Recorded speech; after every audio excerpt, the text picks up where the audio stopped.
En el nombre del Padre, y del Hijo, y del Espíritu Santo. Ven, Espíritu Santo, llena los corazones de tus fieles, y enciende en ellos el fuego de tu amor. Envía tu Espíritu y lo crearás todo, y renovarás la faz de la tierra. Oh Dios, que has iluminado el mundo con el don del Espíritu Santo, concédenos participar de este mismo Espíritu y gozar de sus divinos consuelos. Por Jesucristo nuestro Señor. En el nombre del Padre, y del Hijo, y del Espíritu Santo. Amén. Acojo con mucho agradecimiento esta invitación que me hace Claune para dirigirme a ustedes en este año jubilar al que nos ha convocado la Iglesia Universal y en este año de la oración que el Santo Padre quiere que sirva para que profundicemos en este misterio precioso y magnífico de la unión con Dios. Se me ha propuesto hablarles sobre la oración de Jesús y lo haré en dos charlas, una primera sobre la oración de Cristo en los Evangelios y una segunda sobre qué aprendemos de la oración de Jesús para nuestra propia oración. Pues vamos allá con la primera. Es un gozo, hermanas, compartir con ustedes la riqueza de la oración de Jesús, porque Él, que es el Verbo encarnado, no solo nos reveló el rostro del Padre, sino que nos mostró también la oración como un camino a la relación íntima con Él. La oración de Jesús, en ese sentido, no fue meramente una repetición de palabras, sino que fue la expresión de su identidad más profunda. Jesucristo es el Hijo eterno de Dios, y la expresión también de su amor y de su entrega total al Padre. Él nos dice en Juan 4:34, mi alimento es hacer la voluntad del Padre. Pues bien, vamos a ver cómo ora Jesús y después descenderemos al detalle viendo algunos pasajes en los que se nos muestra en el Evangelio la oración de Cristo. Jesús ora como hijo. Esta es quizá la clave más relevante que nos refiere el Nuevo Testamento. Es decir, que su oración brota de su filiación divina. Él es el Hijo eterno del Padre. Él es el Verbo eterno de Dios Padre que asumió nuestra naturaleza humana, que se hizo hombre, pero que desde toda la eternidad ha vivido con el Padre y el Espíritu Santo en el seno de la Santísima Trinidad. En el Evangelio vemos efectivamente que Jesús se dirige a Dios Padre como Abba, una palabra que no se utilizaba nunca con respecto a Dios, que significa papá o papaíto y que denota una familiaridad y una cercanía con Dios Padre entrañables. Esa misma familiaridad es la que el Señor nos enseñará paulatinamente a nosotros, abriéndonos así la puerta a su propia intimidad divina. El Catecismo de la Iglesia Católica lo expresa de una manera muy sencilla. En 2609, en este número dice que Jesús nos enseña esta audaz familiaridad con Dios. ¿Cómo podemos aprender o entender mejor este misterio de la oración de Jesús? Voy a sugerirles varias lecturas. La primera es el Catecismo de la Iglesia Católica. Como ustedes saben, dividido en 4 partes. En la primera se nos habla de la fe, en la segunda de los sacramentos que celebramos, en la tercera del comportamiento o la vida en Cristo, y la cuarta habla sobre la oración. Pues bien, en esa cuarta parte del Catecismo de la Iglesia Católica hay un epígrafe dedicado precisamente a esto, a hablar sobre la oración de Jesús. Pero además de ese texto, quiero sugerirles otros. Por ejemplo, esa vida de Jesús, Jesús de Nazaret, que escribió el Papa Benedicto XVI en 3 volúmenes, uno sobre la infancia y la vida oculta, otro sobre la vida pública y finalmente un tercero sobre la pasión, muerte y resurrección del Señor.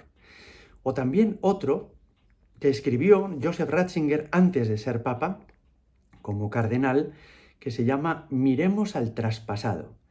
Es un librito editado en Argentina que recoge su aportación a un congreso internacional que tuvo lugar en Toulouse sobre el Sagrado Corazón de Jesús. Y en ese librito dice el cardenal Ratzinger que la obligación que él asumió de preparar este congreso le ayudó a repensar toda su cristología, caer en la cuenta de la oración de Jesús del corazón de Cristo, le ayudó a replantearse cómo había comprendido hasta ese momento el misterio de Cristo. Bien, pues en ese librito el cardenal Ratzinger dice que es la relación con el Padre lo que mejor define a Jesucristo. Si se fijan, el primer pasaje en el que Jesús habla en el Nuevo Testamento es ese pasaje del Evangelio en el que aparece que Jesús fue llevado por María y por José al templo de Jerusalén, que allí se perdió, que después lo encontraron María y José. La Virgen le dice: hijo, ¿por qué nos has hecho esto? Tu padre y yo te buscábamos angustiados.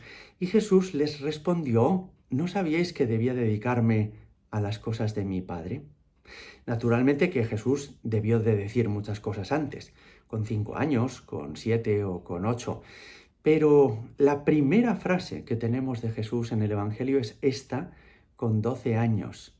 ¿No sabíais que debía dedicarme a las cosas de mi Padre? ¿Y cuál es la última frase que tenemos de Jesús en el Evangelio? Es la que pronuncia en la cruz. Después descenderemos a esto.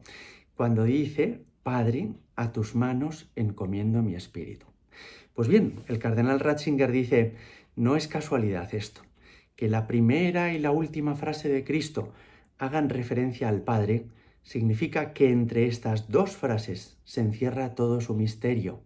O dicho de otra manera, que el Evangelio entero se condensa en ese amor de Jesucristo al Padre, en esa unión profunda, que es unión de afecto, pero que es también unión esencial.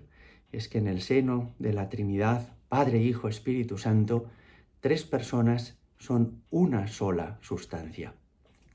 Jesús, naturalmente que vivió desde toda la eternidad una unión con el Padre muy profunda, pero no es propiamente una oración humana, porque el Verbo eterno se hace carne en un momento preciso de la historia, que es tras la anunciación a María Santísima, el momento de la encarnación. En ese momento sí, al asumir nuestra carne, compartió nuestras debilidades, asumió nuestra naturaleza y comenzó como hombre a dirigirse al Padre. De modo que podemos empezar a hablar de su oración, de su comunicación con el Padre como oración humana tras la encarnación del Verbo. El Verbo se hace carne y comparte su oración humana y comparte esa oración con nosotros para que también nosotros aprendamos a orar, y nos lleva también presentes en su oración, es decir, que nos encomienda, que le habla al Padre de nosotros. La encarnación marca, por consiguiente, el momento en el que el Hijo, Jesús, hecho hombre, se dirige al Padre por primera vez con un lenguaje humano.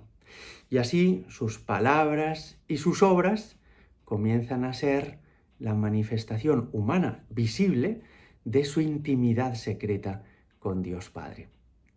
¿Cuáles son esos momentos importantes de la vida de Cristo en los que nos refiere el Evangelio su oración? ¿Cómo oraba el Señor? Jesús ora en momentos de gran alegría y también en momentos de profunda tristeza. Y nos muestra así que la oración es como el hilo que une toda su vida. Como decía el cardenal Ratzinger, que el centro de su vida es su permanente comunicación con el Padre. Pero vamos a repasar algunos pasajes porque nos ayudarán a entender mejor este misterio. Después de aludir a lo que dijo Jesús con 12 años en el templo, llegamos al inicio de su vida pública y en particular al bautismo de Jesús en el Jordán, que tenemos en el capítulo 3 de San Lucas, Lucas 3, 21-22. Dice allí el Evangelio que mientras oraba se abrió el cielo y el Espíritu Santo bajó sobre él en forma corporal como una paloma, y vino una voz del cielo: tú eres mi Hijo amado, en ti me complazco. De manera que el Padre acoge la oración de Jesús y el Padre en este pasaje responde a Jesús, le contesta, le habla también, y lo pudieron escuchar los que estaban allí. Más adelante se nos refiere cómo Jesús en su vida pública entre una actividad extraordinaria de predicaciones, de curaciones, de milagros, no pierde ningún día la oportunidad de unirse al Padre en oración. Y en particular o en concreto nos dice el Evangelio que aprovecha los momentos de soledad y los momentos también de noche. Dice, por ejemplo, Marcos 1:35, de madrugada, cuando todavía estaba muy oscuro, Jesús se levantó, salió y se fue a un lugar desierto y allí oraba. O Lucas 5:16 nos dice, pero él se retiraba a lugares solitarios para orar. También el Evangelio nos refiere que hay acontecimientos de la vida de Cristo que fueron precedidos por la oración de Jesús. Por ejemplo, la elección de los apóstoles. En Lucas 6, 12, 13 se nos cuenta que el Señor escogió a los 12 apóstoles, pero que antes había pasado la noche en oración.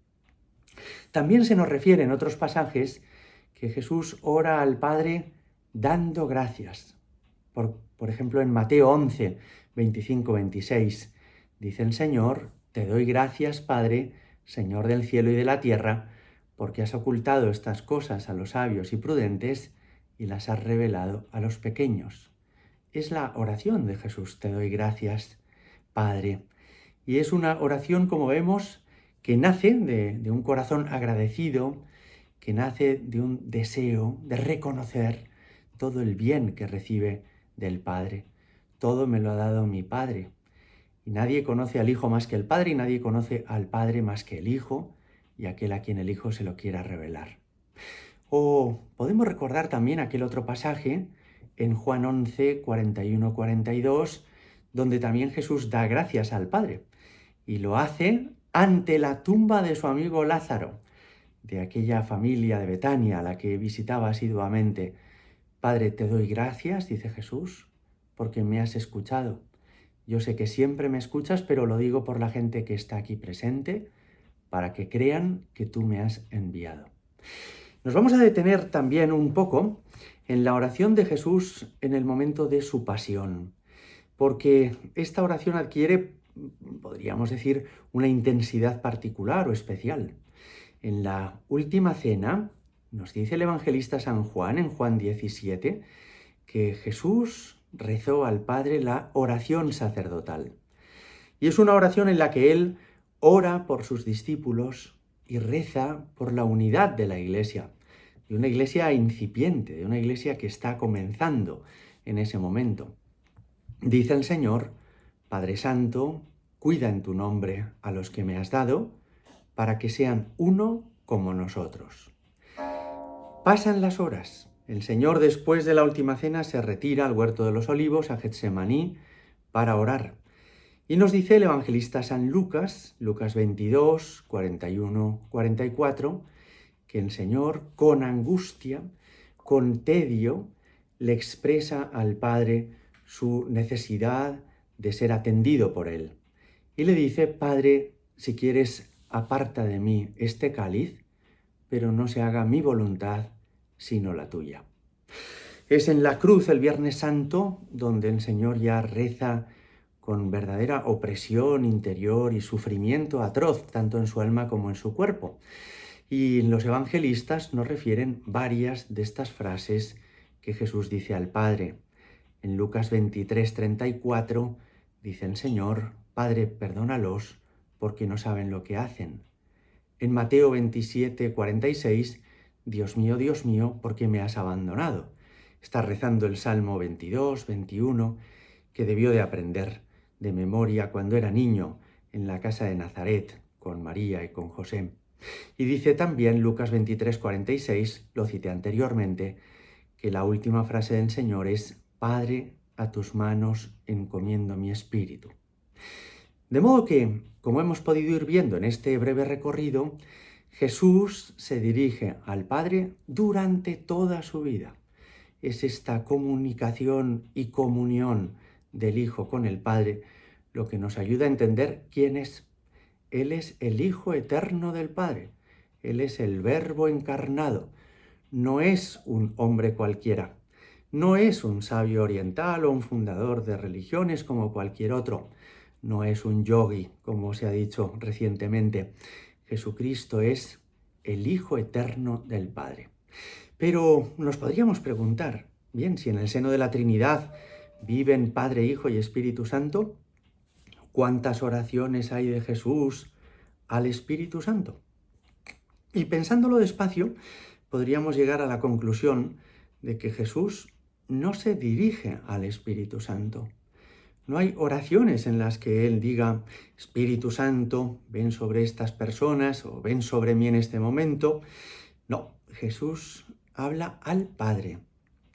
Sin embargo, sí menciona al Espíritu Santo en muchas ocasiones. Por ejemplo, en Juan 14:16 les dice a los apóstoles, yo pediré al Padre y Él os dará otro paráclito, defensor, para que esté siempre con vosotros. O en Juan 16:13, cuando venga Él, el Espíritu de la verdad, os guiará hacia la verdad plena. De modo que no es que Jesús no tenga presente al Espíritu Santo. Alude a Él, hace referencia a Él. Por ejemplo, en estos pasajes en los que promete su venida. Pero no es una oración explícita en la que Él se dirija al Espíritu Santo. O podemos recordar en Lucas 4:1, cuando dice el evangelista que Jesús, lleno del Espíritu Santo, volvió del Jordán y fue conducido por el Espíritu al desierto.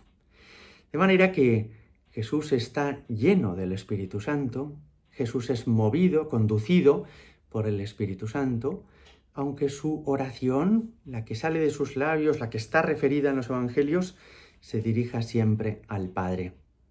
También en Lucas 10:21 dice el evangelista que Jesús exultó en el Espíritu.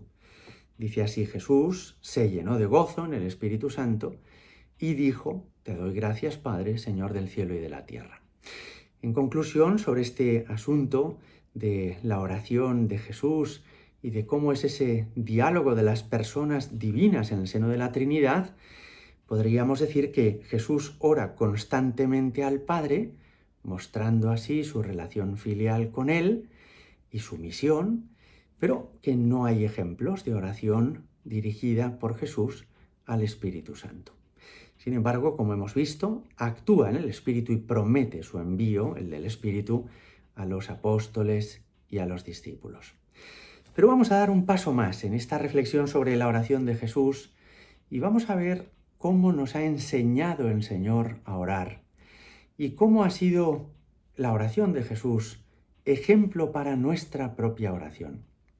Cuando los apóstoles le dijeron, enséñanos a orar, Jesús les dijo que repitieran sus palabras y él pronunció el Padre Nuestro, una oración que es muy familiar para nosotros y que hemos aprendido todos desde niños, en nuestras familias y en la catequesis. En el Padre Nuestro, Jesús nos enseña cómo ora Él y también cómo podemos orar nosotros. Nos enseña a dirigirnos a Dios.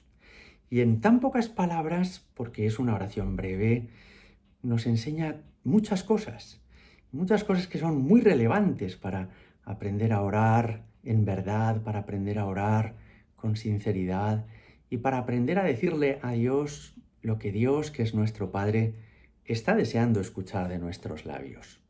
En primer lugar, nos enseña a llamar a Dios Padre. Cada uno de nosotros tiene un padre y una madre naturales, pero podemos dirigirnos a Dios como Padre porque Jesús nos ha hecho partícipes de su filiación divina. El Padre no es propiamente nuestro Padre por naturaleza. Por naturaleza, los seres humanos tenemos una madre humana y un padre humano. El Padre es divino. ¿De quién es Padre? Dios Padre. Es Padre de Jesucristo. Es Padre del Hijo eterno de Dios. Por eso decimos que Jesús es el Hijo único, porque propiamente hablando, Dios solamente tiene un Hijo. Pero es verdad que al instituir Jesucristo en el mundo la Iglesia y el sacramento del bautismo, que nos injerta en Cristo, que nos incorpora a Él, este sacramento hace que seamos aceptados, que seamos acogidos en la vida divina y que comience en nosotros también a existir Dios en nuestro interior. Por el bautismo somos inhabitados por las personas divinas, el Padre, el Hijo y el Espíritu Santo. Por el bautismo recibimos la naturaleza divina y por el bautismo nosotros, que simplemente éramos criaturas de Dios, somos sin embargo introducidos en Cristo, el Hijo Eterno, y así somos hechos verdadera y propiamente hijos de Dios. Llamar a Dios Padre es algo muy grande y muy impresionante. Piensen cómo en el fondo, pues cada uno tenemos una familia y por relevante que hubiera sido la familia de una niña o de un niño, nunca una persona humana podría haber soñado con pertenecer a la familia de Dios por sus propios méritos o por sus propios esfuerzos. Esto es algo que escapaba por completo a nuestra capacidad. Pero el Señor nos lo ha regalado. Por el bautismo nos ha hecho sus hijos y por eso podemos decir a Dios verdaderamente, Padre, Padre nuestro, Padre que estás en el cielo. Y también Dios nos ama como hijos y de un modo análogo a como dijo en el Jordán, Dios Padre, este es mi Hijo amado, refiriéndose a Cristo, escuchadlo, también de nosotros el Señor dice, esta es mi hija amada, este es mi Hijo amado. Por el bautismo hemos sido incorporados a su familia. No somos huérfanos, sino que somos hijos amados por el bautismo. Así lo explica también el Señor cuando pone la parábola del hijo pródigo en Lucas 15. Dice, un hombre tenía 2 hijos. Se está refiriendo a Dios Padre y esos 2 hijos, somos nosotros, los seres humanos. Cuando el pequeño se marcha de casa y vuelve y el mayor se enfada porque el padre le perdona, el padre le dice al mayor, hijo, tú estás siempre conmigo. Qué hermoso es pensar también esto. Somos hijos amados del Señor y el Señor puede decirnos, si vivimos en gracia, si vivimos en amistad con Él, hijo, tú estás siempre conmigo. Pero no le llamamos Padre mío, sino que le decimos Padre nuestro. Y así entendemos que el Señor ha venido al mundo también a crear con toda la humanidad una sola familia. Ese es el deseo de la Iglesia cuando evangeliza, que todos los hombres lleguemos a vivir como hijos de Dios y como hermanos. Y es bueno llamarle a Dios así, Padre nuestro, y sentir a nuestros prójimos como hermanos, y entender que por encima de las diferencias raciales, culturales, sociales, económicas, en mis prójimos y en particular en los bautizados, tengo no solamente criaturas creadas por Dios, sino sobre todo hermanos, hermanos míos, hijos de un mismo Padre, hijos de la Santa Madre Iglesia Católica. Pero además de llamarle Padre, Padre nuestro, le decimos también al Señor, santificado sea tu nombre. No es que su nombre tenga que ser todavía más santificado, porque su nombre ya es santo. Él es la santidad en persona.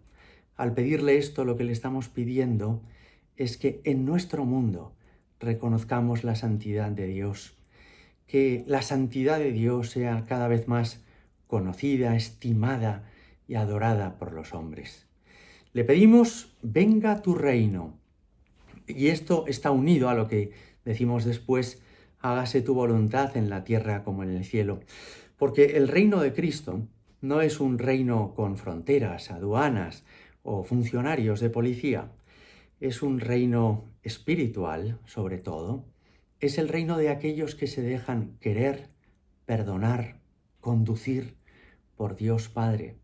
Y ese reino, que ya está presente en el mundo a través de la Iglesia, ha de ir creciendo. Cristo tiene que reinar, dice San Pablo, hasta que Dios haga de sus enemigos escabel para sus pies. Hemos de vivir conforme a la voluntad de Dios y hemos de vivir con el deseo de que venga su reino, que crezca su reino, que este reino se extienda. Pero además en el Padre Nuestro, Jesús nos enseña a confiar en el amor providente que tiene Dios Padre con nosotros. Por eso le decimos, danos hoy nuestro pan de cada día. Es decir, que con tu providencia, Señor, no nos falte lo elemental para vivir, en el orden material y en el orden espiritual. Hacemos alusión al pan, que es el alimento básico, pero al decir danos hoy el pan de cada día, en realidad estamos pidiendo que no nos falte lo esencial para vivir, que no nos falte el vestido, que no nos falte la familia, que no nos falten los medios suficientes para tener una vida digna, ¿verdad? Y le estamos pidiendo algo que es aún más importante, y es ese pan espiritual que no es propiamente pan, sino su propio cuerpo y sangre, el que nos ha regalado en la Eucaristía. Danos hoy nuestro pan de cada día. Es también una petición para que el Señor nos conceda poderle recibir con frecuencia en la comunión, para que no nos falten nunca sacerdotes, para que tengamos siempre la Santa Misa, para que cada día podamos escuchar su palabra y recibirle asiduamente en la comunión. Y le decimos también, perdona nuestras ofensas, como también nosotros perdonamos a los que nos ofenden. Estamos pidiendo al Señor que sea indulgente con nosotros, que tenemos muchas faltas, imperfecciones, debilidades, y al mismo tiempo estamos comprometiéndonos a ser también nosotros benevolentes con los demás, a tener un corazón de hermano, a saber perdonar, ¿no? Le pedimos que nos perdone y al decir como también nosotros perdonamos, también estamos de alguna manera pidiéndole que nos ayude a perdonar, que no deje que arraigue en nuestra alma el resentimiento, el rencor, sino que sepamos perdonar como Jesús nos perdona. Y en esta oración terminamos diciendo, no nos dejes caer en la tentación y líbranos del mal. Fíjense, no decimos no nos dejes caer en cada tentación o en todas las tentaciones, sino que hablamos de una tentación en singular. Y lo decimos así porque cada una de las tentaciones pequeñitas, tentaciones de mentir, tentaciones de gula o tentaciones de pereza, en el fondo son pequeñas piedrecitas en nuestro camino espiritual que pretenderían en último término alejarnos de Dios. Esa es la tentación, en singular y con mayúscula. La verdadera tentación, la que está detrás de todas esas pequeñas tentaciones, es que nos alejemos del Señor, ¿no? Y esa tentación, que sería la más grave y la más peligrosa, es la que le pedimos al Señor que no nos suceda nunca. Jesús, tú no permitas que nos apartemos de ti. Y le decimos, y líbranos del mal, y la traducción más exacta es, y líbranos del maligno.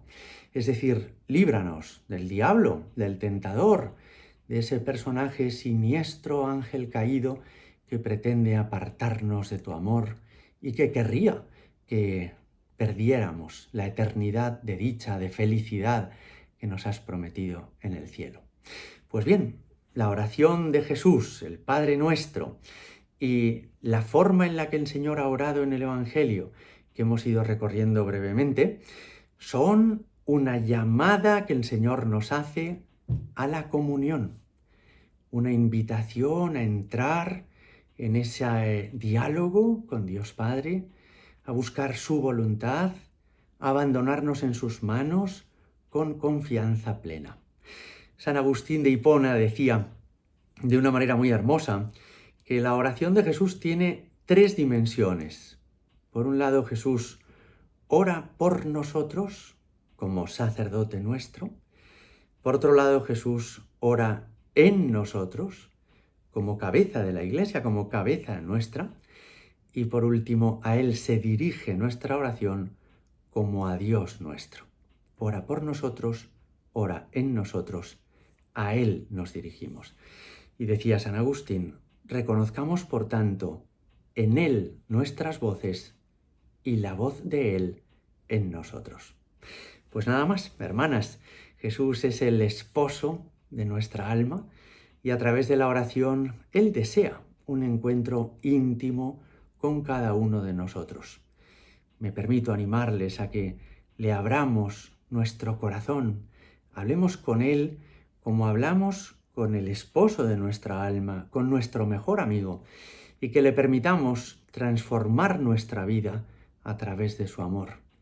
El amor de Dios que se hace presente en la oración es el amor que nos transforma y que nos hace semejantes a Cristo. Gloria al Padre, y al Hijo, y al Espíritu Santo, como era en el principio, ahora y siempre, y por los siglos de los siglos. Amén.